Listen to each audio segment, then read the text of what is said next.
Каждая социальная сеть создает свой контекст, в котором пребывают наши подписчики.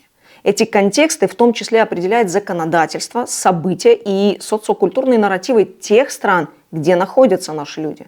Поэтому наши люди на Юскитабе Шекерберга или в Ясахграме, как принято говорить на соседних площадках, пребывая в разных контекстах, иногда не замечают друг друга, а следовательно не всегда понимают, что проживает та или иная часть нашего общества.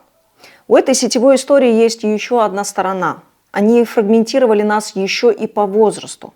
Это когда ваши родители сидят в Одноклассниках, а вы в ВК. На первый взгляд ничего странного, конфликт отцов и детей не новая история для любого общества. Но проблема в том, что у нас почти не осталось мест для диалогов. Диалогов, которые сближали бы наши позиции или как минимум помогали понять друг друга. Отсюда конфликтность, которую мы все чаще наблюдаем в нашем общении. Категоричность стала новым цифровым стандартом.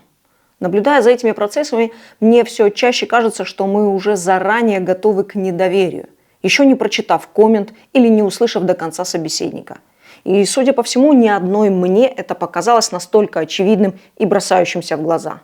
На это также отреагировала и творческая часть нашего общества. Конечно же, по-своему интерпретировав то, что мы все вместе наблюдаем. Концерт Ахмеджит Базар 2025 в этом году был не просто сценой, а для отдельных артистов он был трибуной. Выступление ансамбля «Арикет» и их композиция про хейт – не что иное, как реакция на эту новую традицию неприятия друг друга.